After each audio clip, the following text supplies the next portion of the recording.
Good morning students. आज आपण discuss करणार आहोत final accounts. Final account prepare करण्याचा हा आपला पहिलाच प्रश्न आहे.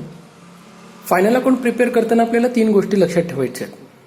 पहिली गोष्ट, आपल्याला ट्रेडिंग अकाउंट तयार करायचं आहे, प्रॉफिट अँड लॉस अकाउंट तयार करायचं आहे आणि बॅलन्स शीट तयार करायची आहे.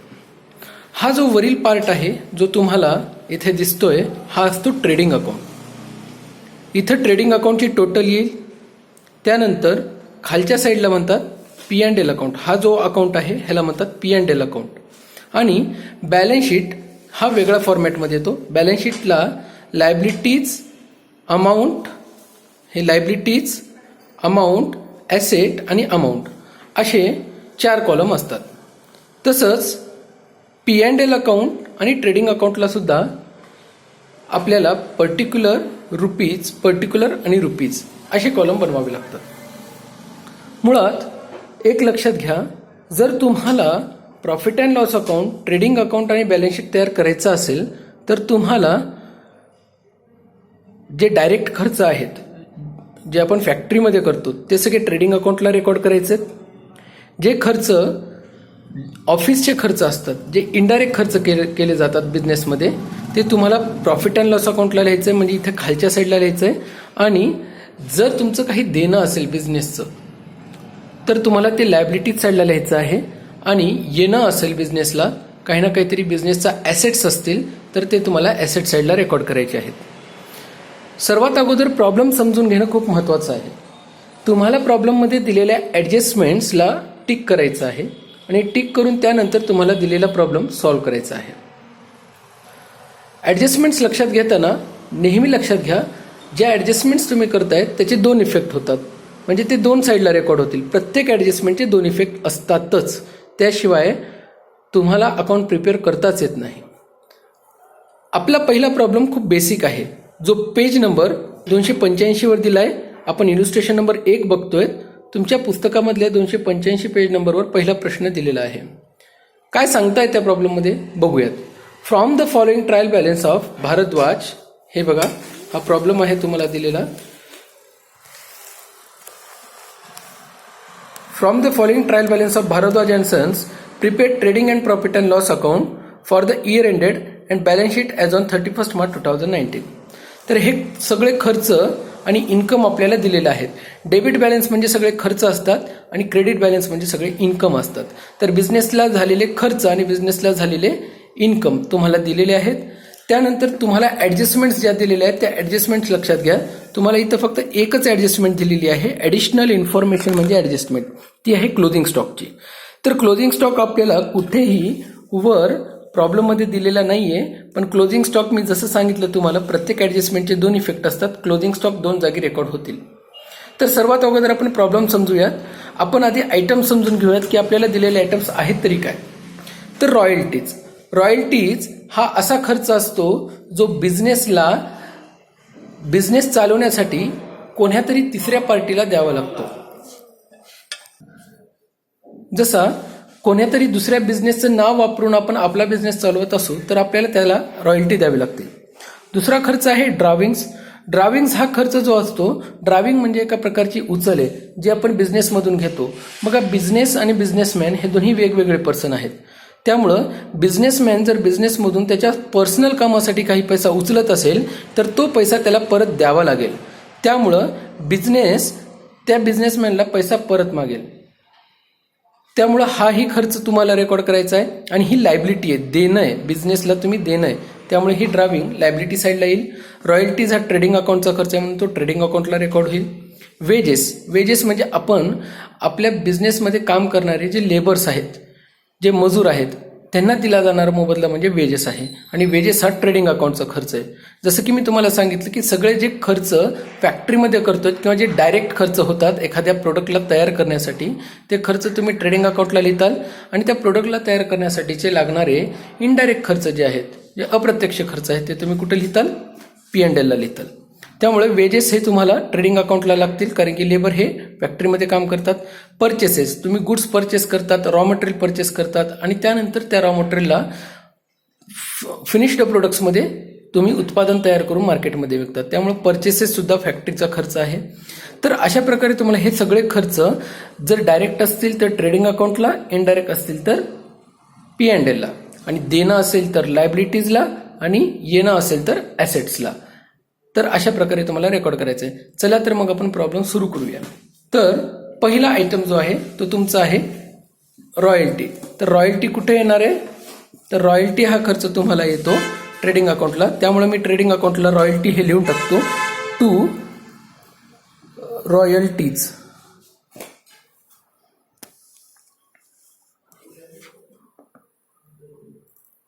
किती रुपये आहे रॉयल्टीज? तर आपल्याला प्रॉब्लेममध्ये दिले रॉयल्टीज 4,000 रुपये. त्यानंतर दुसरा आयटम बघूया आपण काय आहे. तर तुम्हाला दुसरा आयटम दिला आहे ड्राविंग्स. मी तुम्हाला सांगितल्याप्रमाणे ड्राविंग्स हे काय आहे?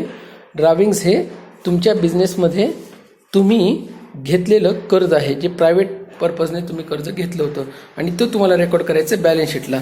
हे बघा, मी बॅलन्स शीटचा सुद्धा फॉर्मॅट तयार करून ठेवलेला आहे, आणि बॅलन्स शीटच्या फॉर्मॅटमध्ये सर्वात अगोदर हे स्टँडर्ड फॉर्मॅट आहे. तुम्हाला सर्वात अगोदर कॅपिटल, जो काही तुम्ही बिझनेसमध्ये लावलेला कॅपिटल आहे तो तुम्हाला लिहायचा आहे. ह्याच्यामध्ये नेहमी नेट प्रॉफिट तुम्हाला ॲड करावं लागतं, आणि त्यानंतर आलेल्या नेट प्रॉफिटमधून जर नेट लॉस झाला असेल तर लॉस मायनस करणार तुम्ही, प्रॉफिट झाला असेल तर प्रॉफिट ॲड करणार. मग तुम्हाला आलेल्या या अमाऊंटमधून ड्राविंग हे वजा करायचं. हे फॉर्मॅट स्टँडर्ड आहे, त्यामुळे ह्या फॉर्मॅटमध्येच तुम्हाला ते रेकॉर्ड करावं लागेल.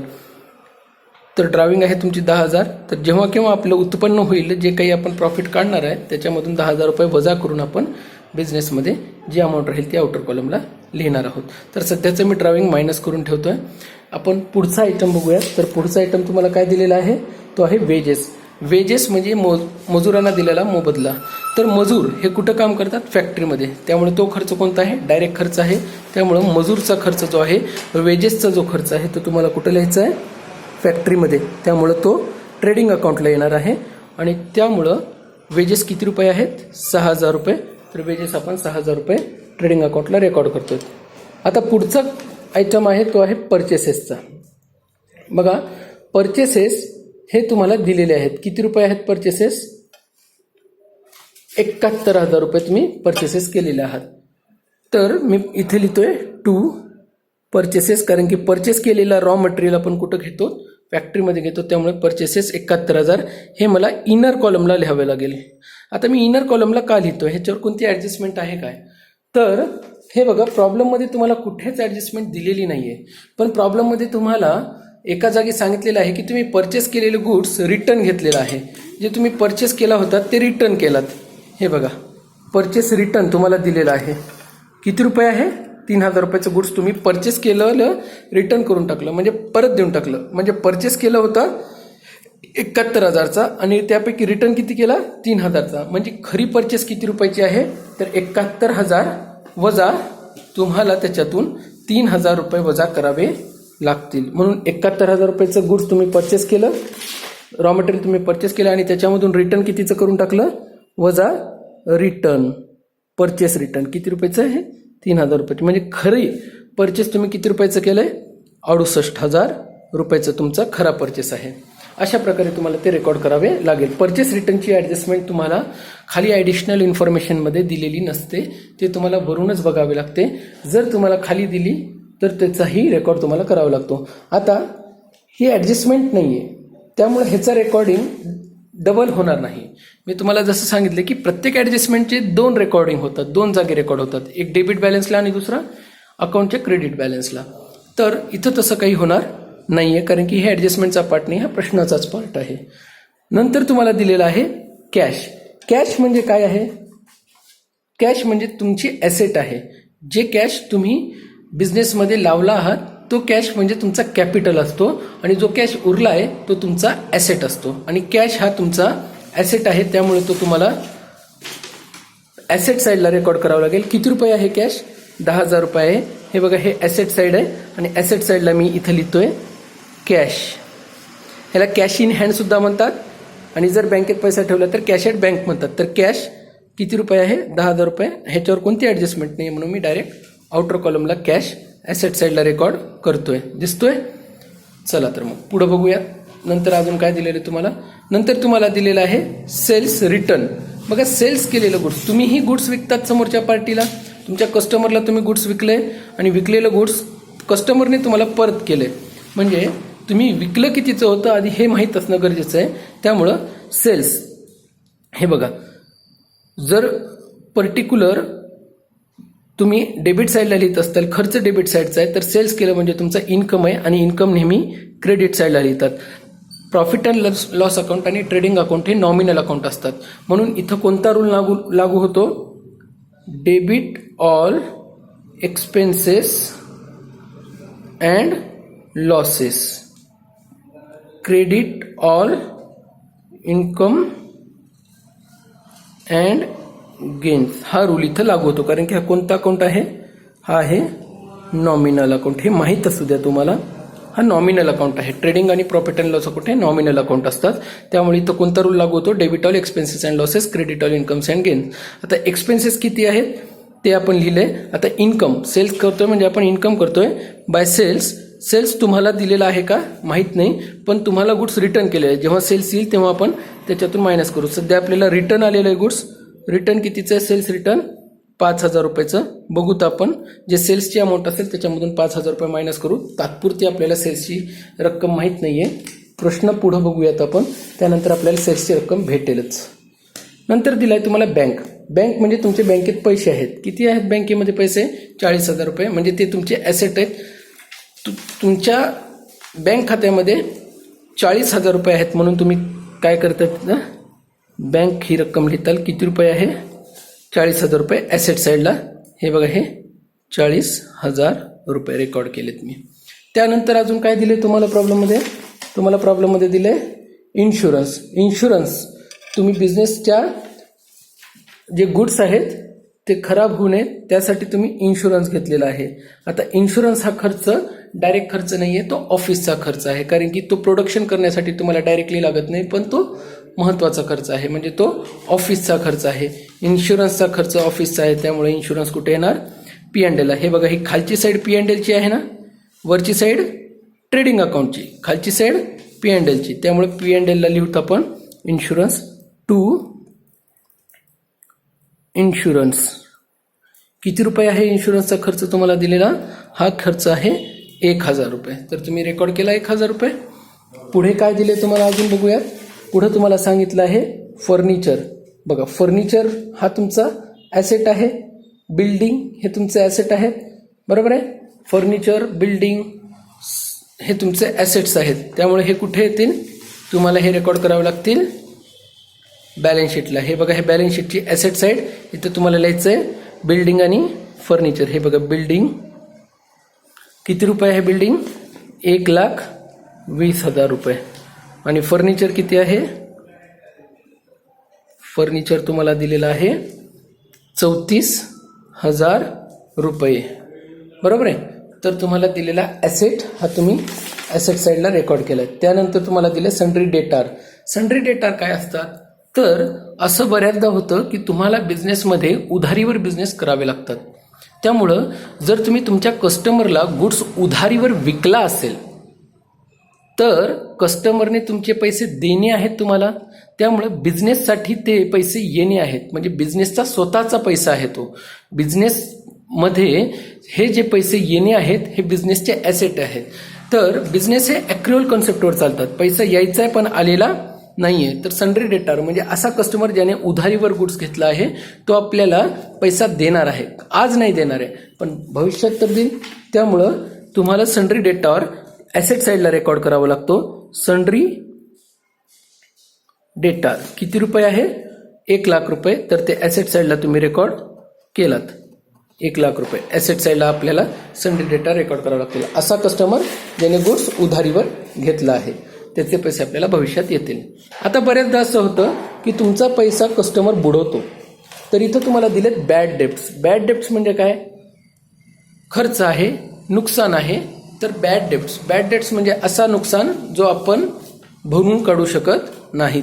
तर आपला पैसा बुडाला आहे. मी तुम्हाला सांगितले ट्रेडिंग आणि प्रॉफिट अँड लॉस अकाउंट कोणत्या नियमावर चालतं, नॉमिनल अकाउंटच्या. आणि नॉमिनल अकाउंट काय म्हणतं, debit all expenses and losses, म्हणून लॉसेस हे तुम्हाला डेबिट साईडला लिहायचे आहेत. आता प्रश्न आहे ट्रेडिंग अकाउंटला लिहू का P&L ला लिहू?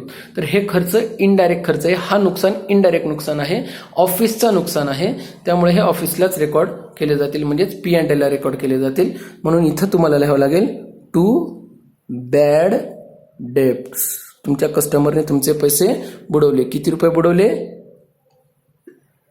1000 रुपये. आला? तर हे कुठं लिहिलंय आपण? P&L अकाउंटला लिहिलंय. त्याच्यानंतर अजून कोणते आयटम दिले तुम्हाला? बॅड डेब्ट झालाय. Sundry expenses. सन्ड्री म्हणजे किरकोळ.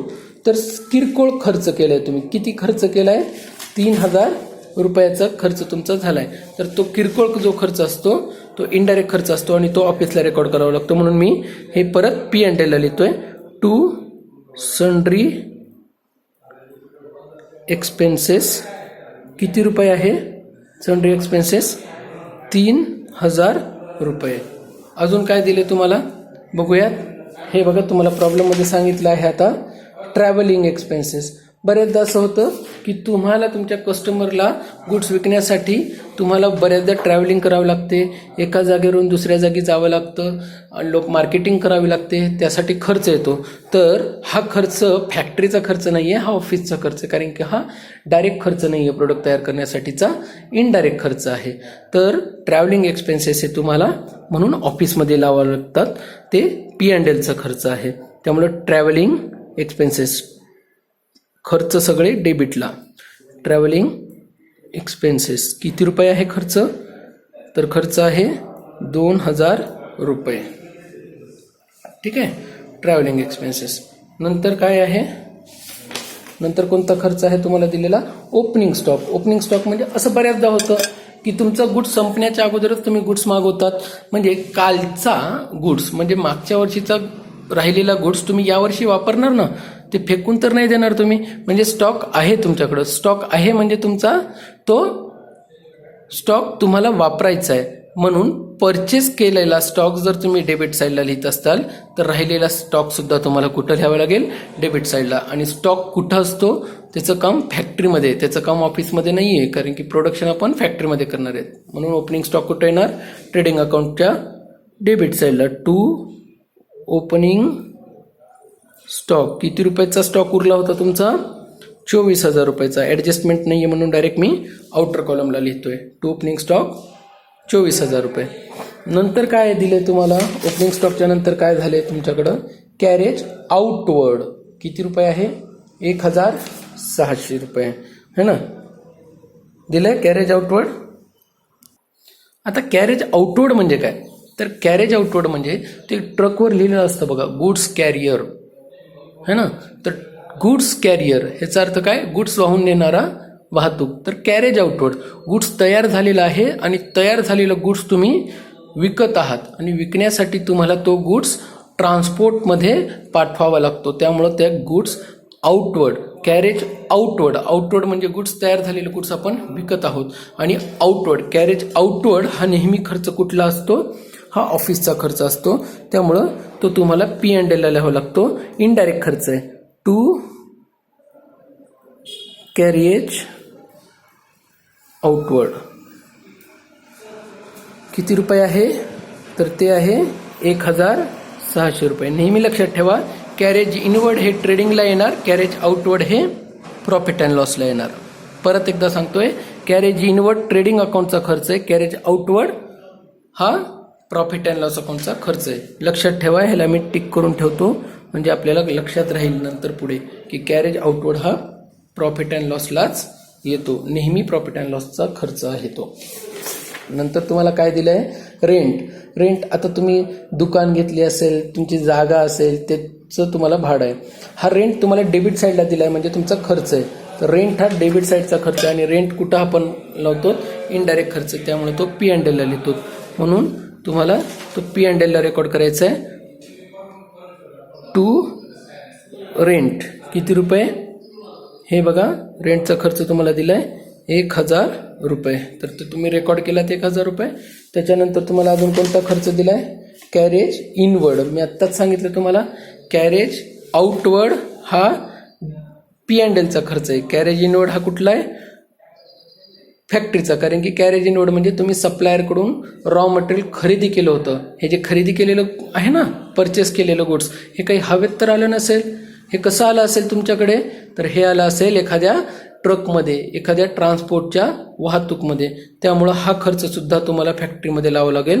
त्यामुळं टू कॅरेज इनवर्ड, गुड्स आणण्याचा खर्च इनवर्ड, कॅरेज इनवर्ड किती रुपये, कॅरेज इनवर्ड 400 रुपये. तर हा तुम्ही लावला ट्रेडिंग अकाउंटला. ठीक आहे, हा कॅरेज इनवर्ड ट्रेडिंग अकाउंटचा खर्च. त्याच्यानंतर तुम्हाला दिलंय सॅलरीज. तुमच्याकडं स्टाफ आहे, स्टाफला सॅलरीज द्यावे लागतात आणि सॅलरीज देणारा व्यक्ती हा ऑफिसमध्ये असतो. सॅलरीज कोणाला भेटते, ऑफिसच्या लोकांना, कारण की ते कंटिन्युअस काम करत असतात.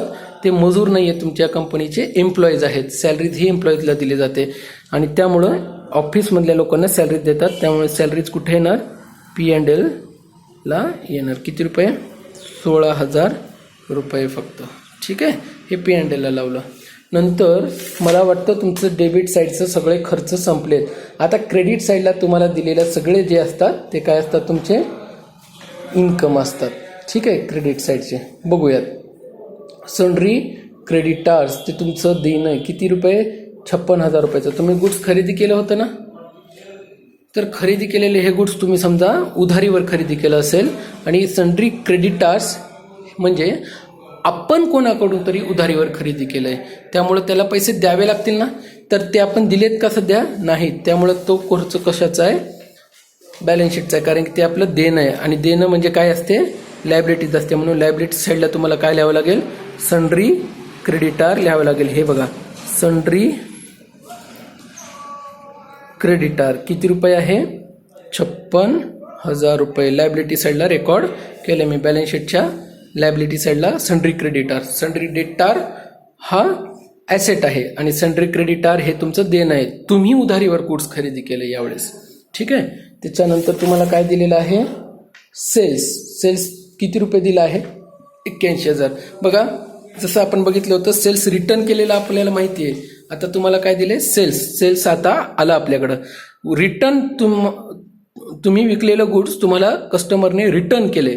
किती रुपयाचं, 5,000 रुपयाचं. आधी कितीचं विकलं होतं त्याला, तुम्ही विकलं होतं 81,000 रुपयाचं गुड्स त्याला विकलं होतं. त्यापैकी त्यानं 5,000चा गुड्स परत दिला. म्हणजे खरी सेल्स किती आहे तुमची, 76,000 रुपयाचं. हे तुम्ही रेकॉर्ड केलात. भेटला तुम्हाला सेल्स. प्रश्नामध्ये काही आयटम्स तुम्हाला वेळेवर भेटत असतात, तुम्ही फक्त ते सोडवत राहणं गरजेचं आहे. तसंच परचेस रिटर्न सुद्धा आपण मायनस करून टाकले. आता राहिला कॅपिटल. कॅपिटल म्हणजे बिझनेसमध्ये बिझनेसमॅनने लावलेला पैसा. बिझनेस आणि बिझनेसमॅन दोन्हीही वेगवेगळे पर्सन आहेत. त्यामुळं कॅपिटल म्हणजे बिझनेसने जमा केलेला पैसा, जो बिझनेसला त्याच्या मालकाला परत द्यायचा आहे. आज नाही, उद्या, परवा, कधी ना कधी तर द्यावं लागेल जमा केलेला कॅपिटल. त्यामुळे कॅपिटल ही बिझनेसची लायबिलिटी आहे आणि त्यामुळे कॅपिटल हे लायबिलिटी साईडला रेकॉर्ड करतात. किती रुपये कॅपिटल आहे, 2,50,000. हे बघा, हे लायबिलिटी साईड आणि इथं आपण 2,50,000 रुपये कॅपिटल म्हणून रेकॉर्ड करतो. केला रेकॉर्ड. त्याच्यानंतर काय आहे तुम्हाला दिलेला, बिल्स पेएबल. तुम्हाला वेगवेगळे खर्च असतात, वेगवेगळे बिल असतात जे आलेले असतात, तुम्हाला ते पेमेंट करायचे आहेत, तुम्ही केले नाही आहेत, पेएबल आहेत, पण करावे तर लागतील ना. त्यामुळे तो तुमचा लायबिलिटी आहे. बिल्स पेएबल ही लायबिलिटी आहे, त्यामुळे तो लायबिलिटी साईडला रेकॉर्ड करा. बिल्स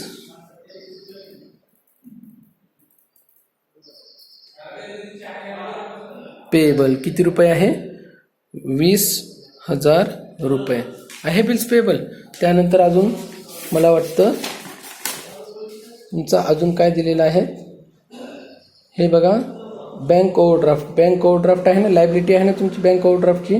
किती रुपये आहे, 40,000 रुपये. आता तुम्हाला पैसे द्यायचे. किती रुपये द्यायचे, 40,000 रुपये. बँक ओव्हरड्राफ्ट म्हणजे बँकेमधून तुम्ही काही काळासाठी उचल घेतलेली आहे. बँक ओव्हरड्राफ्ट हे फक्त बिझनेसमॅनला भेटतात, सामान्य माणसाला भेटत नाही. ओव्हरड्राफ्ट ही तुमची लायबिलिटी आहे, बँकेमधून घेतलेला शॉर्ट टर्म लोन आपण म्हणू शकतो. 40,000 रुपये देणं आहे. आता मला सांगा, तुमचा डेबिट साईड आणि क्रेडिट साईड दोन्ही साईड संपलाय ना, काहीच राहिलेलं नाही आहे. पण तुम्हाला प्रॉब्लेममध्ये दिलं आहे क्लोजिंग स्टॉक. मी म्हणलं ना तुम्हाला ॲडिशनल इन्फॉर्मेशन आहे क्लोजिंग स्टॉक. क्लोजिंग स्टॉक म्हणजे असा स्टॉक असा स्टॉक जो विकला गेलेला नाही आहे म्हणजे राहिला आहे. तर क्लोजिंग स्टॉक हे तुम्ही कुठं रेकॉर्ड करतात, तर क्लोजिंग स्टॉक हे ट्रेडिंग अकाउंटच्या क्रेडिट साईडला रेकॉर्ड करतात. हे बघा, हे ट्रेडिंग अकाउंट दिसतंय तुम्हाला, हे ट्रेडिंग अकाउंट, त्याच्या क्रेडिट साईडला तुम्हाला क्लोजिंग स्टॉक रेकॉर्ड करायचा आहे. बाय क्लोजिंग स्टॉक किती रुपये आहे, 54,000. आणि प्रत्येक ॲडजस्टमेंटचे किती इफेक्ट, 2. म्हणजे हा क्लोजिंग स्टॉक अजून कुठेतरी रेकॉर्ड होईल, तर हा ॲसेट साईडला रेकॉर्ड होत असतो. हे बघा, हे ॲसेट साईड, त्याला म्हणतात क्लोजिंग स्टॉक. किती रुपये, 54,000 रुपये. प्रत्येक ॲडजस्टमेंटचे किती इफेक्ट, 2 इफेक्ट. इथे एक इफेक्ट आला आणि ट्रेडिंग अकाउंटला सुद्धा एक इफेक्ट आला. ठीक आहे. तर आता मला वाटतं तुमचा सगळा प्रॉब्लेम सोडवला आहे तुम्ही, तुमच्या सगळ्या ॲडजस्टमेंट झालेले आहेत. आता आपल्याला काय करायचं आहे, तर आपल्याला सर्वात अगोदर ट्रेडिंग अकाउंट क्लोज करायचं आहे. तर ट्रेडिंग अकाउंटचे सगळे खर्च जर तुम्ही ॲड केले आणि सगळे इन्कम जर तुम्ही ॲड केले, तर तुम्हाला लक्षात येईल की तुमचा इकडच्या साईडचा क्रेडिट साईडचा बॅलन्स जास्त आहे. किती आहे, 1,30,000 रुपये. हे बघा, 1,30,000 रुपये हा क्रेडिट साईडचा टोटल आहे. इकडे किती आहे, 1,30,000 रुपये आहे. म्हणजे तुम्हाला इकडे किती कमी पडत आहेत, 27,600 रुपये. म्हणजे तुमचा हा प्रॉफिट आहे. पण हा कोणता प्रॉफिट असतो, ट्रेडिंग अकाउंटचा प्रॉफिट म्हणजे ग्रॉस प्रॉफिट असतो. आणि हा ग्रॉस प्रॉफिट तुम्हाला P&Lला फॉरवर्ड करावा लागतो. त्यामुळे कॅरी डाऊन म्हणजे खाली लिहा. हे बघा, by gross profit brought down म्हणजे हा 27,600 इकडं तुम्ही खालच्या साईडला जशाला तसा रेकॉर्ड करतात आणि इथं लिहितात 27,600. आता तुमच्याकडे 27,600 रुपये प्रॉफिट होता आणि तुम्ही सगळे इनडायरेक्ट खर्च सुद्धा वजा करतायत. हे बघा, सगळे इनडायरेक्ट खर्च वजा करा. 27,600 ही टोटल आहे कुठली, हे बघा, 27,600 ट्रेडिंग अकाउंटची टोटल आहे. ट्रेडिंग अकाउंटला काही उरलेला नाही आहे, 27,600. आणि इकडे लिहिलं 27,600. जर इकडं पैसा उरत असेल, खर्च कमी असेल, प्रॉफिट जास्त असेल, खर्च कमी आणि प्रॉफिट जास्त असेल तर असतो प्रॉफिट. जर खर्च जास्त असेल, प्रॉफिट कमी असेल तर असतो लॉस. मग इकडं खर्च बघूयात किती आहेत. तर खर्च जर केलं तर तुम्हाला इथं 2,000 रुपये प्रॉफिट लक्षात येतोय. ह्याला म्हणतात net profit. To net profit. कुठून आला हे, बॅलन्सिंग फिगर आहे बरं का. जसं वर 27,600 बॅलन्सिंग फिगर आहे, तसंच इथं 2,000 रुपये काय आहे, बॅलन्सिंग फिगर. हेच 2,000 रुपये इकडं कमी पडले असते तर आपण लिहिलं असतं लॉस. इकडे लिहिले म्हणून प्रॉफिट आला. आता हे 2,000 रुपये तुम्हाला बॅलन्स शीटला ट्रान्सफर करावे लागतात. बॅलन्स शीटच्या लायबिलिटी साईडला तुम्हाला ते ट्रान्सफर करावे लागतात. कॅपिटलमध्ये तुम्हाला 2,000 रुपये काय करावे लागतील, नेट प्रॉफिट म्हणून ॲड करावे लागतील. आपण इथं सांगितलं होतं ना, स्टँडर्ड फॉर्मॅट आहे. 2,000 रुपये ॲड केलं तर इथं किती आला, इनर कॉलमला टोटल 2,52,000 रुपये. आणि आपण उचल घेतली होती, एवढा आपला पैसा आहे, पण त्यापैकी आपण 10,000 रुपये प्रायव्हेट कामासाठी उचल घेतली होती ना. तर बिझनेस म्हणेल की माझे 10,000 रुपये परत दे, म्हणून आपण ते मायनस करतो. आणि आज खरं कॅपिटल किती उरलंय तुमच्या बिझनेसमध्ये, 2,42,000 रुपये. आणि आता बघा, तुम्हाला सगळा प्रॉब्लेम तुमचा झालेला आहे. नेट प्रॉफिट जर एकदा तुम्ही ट्रान्सफर केलं तर तुमचा बॅलन्स शीटचा लायबिलिटी साईडचा टोटल आणि ॲसेट साईडचा टोटल समान आलाच पाहिजे. जर तो समान येत नसेल म्हणजे प्रॉब्लेम कुठंतरी चुकत आहे. बॅलन्स शीटची टोटल ही मॅच होणं गरजेचं आहे. आणि बॅलन्स शीटची टोटल लायबिलिटी साईडची 3,58,000 आली आहे माझी, आणि ॲसेट साईडची सुद्धा 3,58,000 रुपये टोटल आली आहे. आणि जर 3,58,000 रुपये टोटल आली आहे, दोन्ही साईडची समान टोटल आहे. कोणता साईड आहे हा, लायबिलिटीज आणि ॲसेट साईड आहे. बॅलन्स शीटची टोटल किती आहे, 3,58,000 रुपये. तर तुमचा प्रॉब्लेम टॅली झाला, नाहीतर झाला नाही. बॅलन्स शीट जर टॅली झाली नाही तर प्रॉब्लेम टॅली होत नाही. इथं तुमचा हा पहिला प्रॉब्लेम संपतो. Thank you very much. ठीक आहे. ह्या प्रॉब्लेमची प्रॅक्टिस करा. अडचण असेल तर मला विचारा नंतर. ठीक आहे. ओके. थँक्यू.